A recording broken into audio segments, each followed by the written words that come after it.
Hello students, welcome to our channel focus classes. My name is Shivani Pachauri. जैसा कि आप सभी लोग जानते हैं कि मैं आपको अभी क्लास 9 की बायोलॉजी पढ़ा रही हूँ, जिसका chapter fundamental unit of life आज ख़त्म होने ही वाला है, कल ख़त्म हो जाएगा।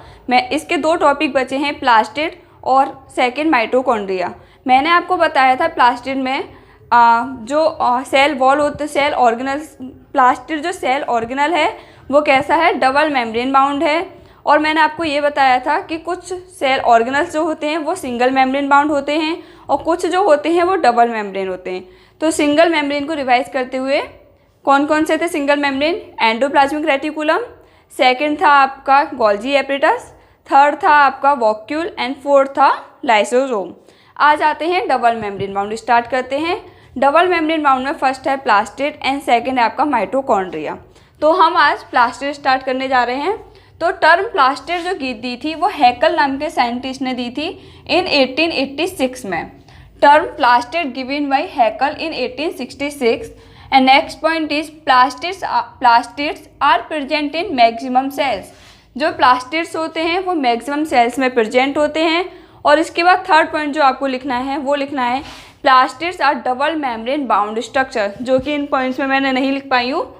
तो आप ये पॉइंट लिख लेना कि plastids are double membrane bound structure. And next point is plastids are absent in animal cells. Plastid जो होते हैं वो एनिमल सेल में प्रेजेंट नहीं होते हैं, जबकि ये प्लांट सेल्स में प्रेजेंट होते हैं। Plastids are absent in animal cell but present in plant cell. Next point आता है it have own DNA and ribosome. इनका खुद का डीएनए होता है, मतलब कि जैसे कि मैंने आपको जब डीएनए के बारे में बताया था तो मैंने बताया वो आपके न्यूक्लियस के अंदर प्रेजेंट होता है क्रोमोसोम में। लेकिन जो आप प्लास्टिड्स होते हैं, प्लास्टिड में इनका खुद का डीएनए होता है और खुद का ही राइबोसोम होता है। जबकि मैंने आपको बताया था राइबोसोम कहाँ पर बनता है, आपका न्यूक्लियस के अंदर, न्यूक्लियोलस में। लेकिन इनका खुद का डीएनए और खुद का राइबोसोम होता है, इसलिए ये पॉइंट इसमें काफ़ी इम्पोर्टेंट है। अब इसके बाद आता है टाइप्स ऑफ प्लास्टिड। प्लास्टिड के कितने तरह के होते हैं? तो फर्स्ट है आपका क्लोरोप्लास्ट, सेकंड है क्रोमोप्लास्ट एंड थर्ड है ल्यूकोप्लास्ट। तो क्लोरोप्लास्ट क्या होता है? क्लोरो के आप नाम से ही समझ रहे होंगे, क्लोरो का मतलब होता है क्लोरोफिल।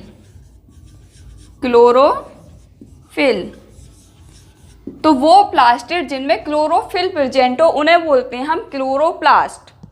तो these are green colour plastid. Chlorophyll आप लोगों ने पहले पढ़ा होगा कि एक पिगमेंट होता है जो ग्रीन कलर का होता है और मोस्टली प्लांट्स में प्रेजेंट होता है। तो these are green colour plastids. ये कैसे प्लास्टिड हैं? ग्रीन कलर के प्लास्टिड हैं। क्यों हैं? इट कंटेन क्लोरोफिल पिगमेंट, क्योंकि ये क्लोरोफिल नाम के एक पिगमेंट को अपने अंदर कंटेन करते हैं। उसी की वजह से इनका कलर जो होता है ग्रीन होता है और इसी के ऊपर इसका नाम रखा गया है chloroplast. Next topic which used in photosynthesis process. ये जो है क्लोरोफिल पिगमेंट फोटोसिंथेसिस प्रोसेस में यूज़ किया जाता है। अब फोटोसिंथेसिस प्रोसेस होता क्या है? फोटोसिंथेसिस वो प्रोसेस होता है जिससे प्लांट्स अपना फूड या अपने कार्बोहाइड्रेट को गेन करते हैं। कैसे? इसकी एक रिएक्शन होती है, इसमें CO2 प्लस H2O। CO2 क्या है? कार्बोहाइड्रेट है, सॉरी कार्बन डाइऑक्साइड है, और H2O वाटर मॉलिक्यूल्स हैं। अगर यहाँ पे सनलाइट पड़ती है, प्लांट्स की लीफ में क्लोरोफिल प्रेजेंट होता है मोस्टली, तो अगर इसके ऊपर सनलाइट पड़ती है और यहाँ पर आपका क्लोरोफिल पिगमेंट भी प्रेजेंट होता है, तो क्या बनेगा? C6H12 एंड O6, और यहाँ पे आपकी ऑक्सीजन रिलीज होगी। ओके, CO2 H2O की प्रेजेंस, CO2 और H2O क्लोरोफिल और सनलाइट की प्रेजेंस में कार्बोहाइड्रेट या फिर ग्लूकोज बनाते हैं। तो इस प्रोसेस को बोलते हैं फोटोसिंथेसिस। इसमें क्लोरोफिल प्रेजेंट है, तो इसीलिए मैंने आपको यहाँ पे बोला कि फोटोसिंथेसिस प्रोसेस में क्लोरोफिल प्रेजेंट होता है और ये कहाँ पर होता है? क्लोरोप्लास्ट में। इसका मतलब क्या हुआ? फोटोसिंथेसिस प्रोसेस वहाँ होगा जहाँ पर आपके इनडायरेक्टली क्लोरोप्लास्ट प्रेजेंट होंगे। So next is chromoplast. Chromo का मतलब है क्रोम यानी कि कलर्ड, प्लास्ट यानी कि प्लास्टिड, मतलब वो प्लास्टिड जो कलर्ड हैं। लेकिन कैसे?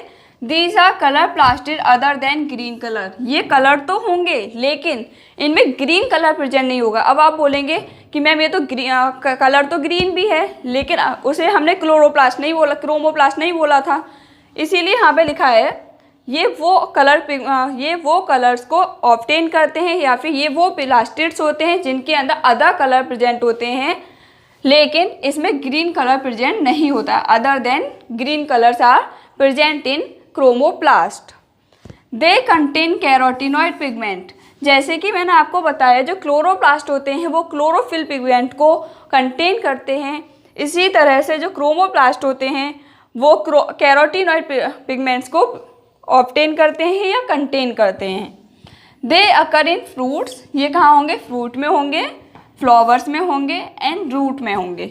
मतलब जैसे मैंने आपको बताया ये जो थे फोटोसिंथेसिस में यूज हो रहे थे क्लोरोफिल, लेकिन जो आपके कैरोटीनॉइड जो पिगमेंट हैं, जैसे आप जानते हैं बहुत सारे फ्रूट्स हैं, सेब है, केला है, अनार है, इन सब के अलग अलग तरह के कलर होते हैं। फ्लावर हैं, फ्लावर भी बहुत तरह के होते हैं, जैसे क्या गुलाब का फूल होता है अलग कलर का है, गेंदे का फूल अलग तरह का है, जैस्मीन का अलग तरह का है। इसी तरह से ये क्या अलग अलग कलर को ऑब्टेन करते हैं अपने अंदर। क्यों? क्योंकि इनके अंदर जो पिगमेंट्स होते हैं वो डिफरेंट टाइप के होते हैं। They are carotenoid pigments. Okay, next है आपका ल्यूकोप्लास्ट। तो ल्यूकोप्लास्ट क्या होते हैं? ये कलरलेस होते हैं। मैंने आपको क्लोरोप्लास्ट बताया वो ग्रीन कलर होते हैं, क्रोमोप्लास्ट में बाकी सब कलर आते हैं, लेकिन ल्यूकोप्लास्ट वो क्लोरोप्लास्ट होते हैं या वो प्लास्टिड्स होते हैं जो कलरलेस होते हैं। They are colourless plastids. अब इसके 3 तरह के होते हैं ल्यूकोप्लास्ट होते हैं 3 तरह के होते हैं। फर्स्ट है अमाइलोप्लास्ट, सेकंड है आपका एल्यूरोप्लास्ट एंड थर्ड है आपका इल्यूरोप्लास्ट। थर्ड मैं यहाँ पे लिख देती हूँ, इल्यूरोप्लास्ट। अब इसके बाद अमाइलोप्लास्ट, अमाइलेज कहाँ होता है? आपका स्टार्च में होता है। तो अमाइलोप्लास्ट जो होते हैं ये स्टोर करते हैं स्टार्च को। स्टार्च कहाँ आता है? आपका आलू में होता है। तो ये क्या करेंगे? अमाइलोप्लास्ट स्टोर करेंगे स्टार्च को। नेक्स्ट है आपका एल्यूरोप्लास्ट जो होते हैं वो प्रोटीन को स्टोर करते हैं अपने अंदर। नेक्स्ट है आपका इल्यूरोप्लास्ट, वो क्या स्टोर करेंगे? Store fat and oil. जो आपके इल्यूरोप्लास्ट होते हैं वो स्टोर करते हैं फैट को और ऑयल को। तो तीनों समझ में आ गए आपको। प्लास्टिड हैकल ने दिया था जो मैक्सिमम सेल्स में प्रेजेंट था, लेकिन एनिमल सेल्स में एब्सेंट था और प्लांट सेल्स में प्रेजेंट था। कैसा स्ट्रक्चर है? डबल मेम्ब्रेन बाउंड स्ट्रक्चर है। फिर इसके बाद मैंने बताया ये 3 तरह के होते हैं। फर्स्ट है आपका क्लोरोप्लास्ट, सेकंड है क्रोमोप्लास्ट एंड थर्ड है ल्यूकोप्लास्ट। क्लोरोप्लास्ट वो प्लास्टिड्स थे जिनमें आपका क्लोरोफिल पिगमेंट प्रेजेंट था जो फोटोसिंथेसिस में हेल्प करते हैं। नेक्स्ट है क्रोमोप्लास्ट वो प्लास्टिड होते हैं जो कलर्ड होते हैं, लेकिन इनमें अदर देन ग्रीन कलर। इसका मतलब क्या है? ग्रीन कलर इसमें प्रेजेंट नहीं होता है।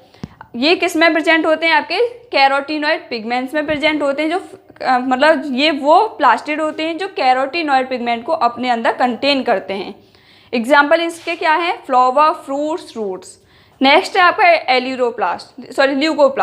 ल्यूकोप्लास्ट जो होते हैं कलरलेस प्लास्टिड होते हैं, इनमें कोई भी कलर प्रेजेंट नहीं होता है। इसके बाद ये 3 तरह के थे, अमाइलोप्लास्ट, एल्यूरोप्लास्ट एंड इल्यूरोप्लास्ट। अमाइलोप्लास्ट जो थे वो स्टार्च को कंटेन कर रहे थे, एल्यूरोप्लास्ट थे वो आपके प्रोटीन्स को कंटेन कर रहे थे। नेक्स्ट था आपका इल्यूरोप्लास्ट, वो फैट एंड ऑयल को स्टोर कर रहे थे। अब इसके बाद बचता है इसका स्ट्रक्चर एंड फंक्शन, तो मैं आपको वो करा देती हूँ। तो स्टार्ट करते हैं स्ट्रक्चर ऑफ प्लास्टिड। अभी तक आपके तीनों टाइप मैंने बता दिए। प्लास्टिड के टाइप क्या थे। अब इसके बाद आता है आपका स्ट्रक्चर और फिर आता है आपका फंक्शन ऑफ प्लास्टिड। तो इसका प्लास्टिड के स्ट्रक्चर में क्या क्या चीज़ें होती हैं, इसके कंपोनेंट्स क्या होते हैं वो बताते हैं। It consist of numerous grana. ये किसके बने होते हैं? ग्रेना के बने हुए थे, जो कहाँ होते हैं? एम्बेडेड यानी कि धसे हुए होते हैं। कहाँ पर होते हैं धसे हुए? मैट्रिक्स में, जिस मैट्रिक्स को बोलते हैं हम स्ट्रोमा। तो consist of numerous grana embedded in matrix that is called stroma. इसका मतलब क्या है, जैसे कि सेल ऑर्गेनल्स जो होते हैं सारी किसमें होते हैं, साइटोप्लाज्म के अंदर होते हैं। तो सेल ऑर्गेनल्स जहाँ प्रेजेंट होते हैं, या फिर मैं ये बोलूँ कि जब मैंने आपको सेल मेम्ब्रेन पढ़ाई थी तो मैंने आपको बताया था कि जो प्रोटीन्स होती हैं वो लिपिड में धसी हुई होती हैं। तो प्रोटीन्स जो थी वो कहाँ थी, लिपिड मेम्ब्रेन में प्रेजेंट थी। इसी तरह से जो ग्रेना होते हैं वो एक खाली जगह पर प्रेजेंट होते हैं, और उस मैट्रिक्स को हम क्या बोलते हैं, स्ट्रोमा, दैट इज स्ट्रोमा। तो स्ट्रोमा क्या है, ये जैसे कि मैंने आपको स्ट्रक्चर बताया है, पहला पॉइंट मैंने क्या बताया था, ये डबल मेम्ब्रेन बाउंड स्ट्रक्चर होता है। डबल मेम्ब्रेन यानी कि ये क्या है, आपकी आउटर मेम्ब्रेन है इसका, किसकी, प्लास्टिड की, और ये है आपकी inner membrane. Okay, inner membrane, और बाकी का जो उसके अंदर पूरी जगह है जहाँ पर ये सब चीज़ें प्रेजेंट हैं उसको बोलते हैं हम स्ट्रोमा। अब इसके बाद आता है आपका granum consist of stock of membrane bound sex that is called thylakoid. ये क्या होता है, जैसे कि ये आपको कुछ पॉइंट्स दिख रहे हैं, ट्यूब लाइक फॉर्म में दिख रही है, इनको बोलते हैं हम थाइलेकॉइड। जब ये सिंगल एक उसमें हम लेते हैं, ये हैं, तो इनको बोलेंगे हम थाइलेकॉइड। थाइलेकॉइड से ही मिलकर बनता है आपका ग्रेना। एक को हम थाइलेकॉइड बोल रहे हैं, सिंगल मेम्ब्रेन को। ओके, अब इससे इनको हम इकट्ठा करते जाएंगे। क्या लिखा है, granum consist of stock of membrane, मतलब कि इनके स्टॉक से मिलकर बनता है आपका ग्रेना। ये सारे जो थाइलेकॉइड्स थे इनको हमने मिला के बनाया, क्या बना, ग्रेनम। ग्रेनम जो है इसकी एक सिंगुलर यूनिट है, और वैसे इसको बोलते हैं हम ग्रेना। अब इसके बाद आता है, इसमें मैंने आपको बताया कि जो क्लोरोप्लास्ट होता है या फिर प्लास्टिड्स होते हैं उनका खुद का डीएनए होता है और खुद का राइबोसोम होता है। तो they contain their ribosome and DNA. Next point है, ये इसके पास होते हैं स्टार्च ग्रेन्स। स्टार्च ग्रेन्स जैसे मैंने आपको बताया प्लास्टिड में एक था आपका अमाइलोप्लास्ट जो क्या करता था, प्रोटीन को वो कर रहा था। ठीक है, ये जो होते हैं इनके पास स्टार्च ग्रेन्स प्रेजेंट होते हैं जो स्टार्च को स्टोर करने का काम करते हैं अपने अंदर। सेकंड है आपका लिपिड ग्लोब्यूल्स, यहाँ पर लिपिड भी प्रेजेंट होता है। ये क्या है आपका, एक थाइलेकॉइड है, ये सिंगल थाइलेकॉइड्स थे, इनके हमने पूरी यूनिट को क्या बोला, ग्रेनम बोला। एक ग्रेनम से दूसरे ग्रेनम को जो अटैच करता है, कैसे होगा, जैसे अगर हम सिंगली से बोल रहे हैं तो हमने क्या बोल रहे हैं, थाइलेकॉइड बोल रहे हैं इसको। ये एक इसके बीच में और जा रहा है, ये वाला जो इसके बीच में एक और थाइलेकॉइड जा रहा है, जो एक ग्रेनम से दूसरे ग्रेनम को या ग्रेना को जोड़ने का काम कर रहा है, इसे बोलते हैं हम स्ट्रोमा लैमेलाe। ओके, अब इसके बाद ये स्ट्रक्चर पूरा हो गया। क्या था इसमें, आउटर मेम्ब्रेन थी, बाहर वाली मेम्ब्रेन, इनर मेम्ब्रेन जो अंदर मेम्ब्रेन है, और इसके अंदर जो गैप या फिर जो जगह या मैट्रिक्स प्रेजेंट है इसे बोलते हैं हम स्ट्रोमा। इसमें स्टार्च ग्रेन्स प्रेजेंट होते हैं, लिपिड ग्लोब्यूल्स प्रेजेंट होते हैं, और जो एक ग्रेना से दूसरे ग्रेना को जोड़ के रखता है उसे बोलते हैं स्ट्रोमा लैमेलाe। और यहाँ पे सिंगल यूनिट को बोलते हैं, एक सिंगल स्ट्रक्चर को बोलते हैं थाइलेकॉइड, और इनको जोड़कर जो एक यूनिट बनती है पूरी इनके स्टॉक से, इसको बोलते हैं हम ग्रेनम, या फिर अगर इसका प्लरल लेंगे तो होगा ग्रेना। अब इसके बाद आता है इसके फंक्शन। इसके फंक्शन क्या हैं, क्लोरोप्लास्ट प्रोवाइड कलर। क्लोरोप्लास्ट या फिर प्लास्टिड्स, जनरली हम इसको प्लास्टिड बोलें तो ज़्यादा अच्छा होगा, क्योंकि जो कलर प्रोवाइड करने का काम होता है वो किसका होता है, क्रोमोप्लास्ट का होता है। तो हम या तो यहाँ पे क्रोमो यूज़ करेंगे या फिर प्लास्टिड वर्ड यूज़ करें तो ज़्यादा अच्छा रहेगा। ओके, तो प्लास्टिड प्रोवाइड कलर्स, ये क्या करते हैं, कलर प्रोवाइड करते हैं प्लांट को। Leucoplast work as storage of protein. जो ल्यूकोप्लास्ट है वो क्या करते हैं, प्रोटीन को स्टोर कर रहे थे। इसके मैंने 3 टाइप बताए थे, स्टार्च को स्टोर कर रहे थे एंड ऑयल को स्टोर कर रहे थे। नेक्स्ट है, it is also known as kitchen of the cell. इसको हम क्या बोलते हैं, किचन ऑफ द सेल।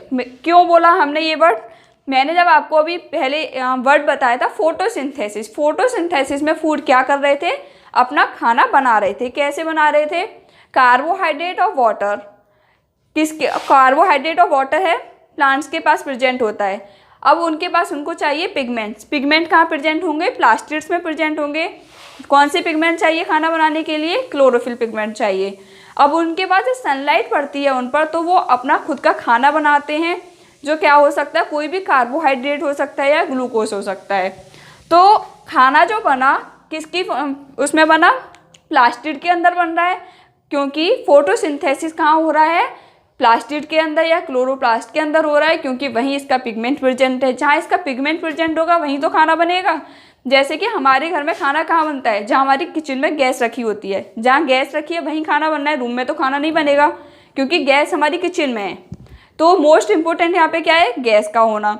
इसी तरह से यहाँ पर हमें ज़रूरत है क्लोरोफिल पिगमेंट की। अब जो क्लोरोफिल पिगमेंट है वो कहाँ प्रेजेंट है, प्लास्टिड के अंदर प्रेजेंट है। जैसे हमारे घर पर गैस जो है किचन में प्रेजेंट होती है तो हम उसको उसकी किचन बोलते हैं। इसी तरह यहाँ पे जो क्लोरोफिल पिगमेंट है वो प्लास्टिड के अंदर प्रेजेंट है, इसीलिए हम इसको बोलते हैं kitchen of the cell. Okay, तो समझ में आ गए तीनों पॉइंट्स। ये कलर प्रोवाइड करते हैं सेल को, ल्यूकोप्लास्ट की फॉर्म में प्रोटीन, स्टार्च एंड ऑयल को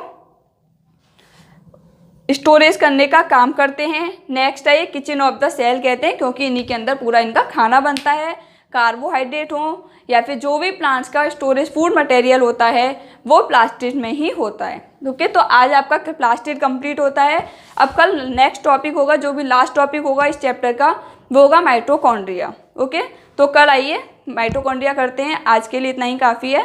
thank you so much for watching my video and please like, share and subscribe. Thank you.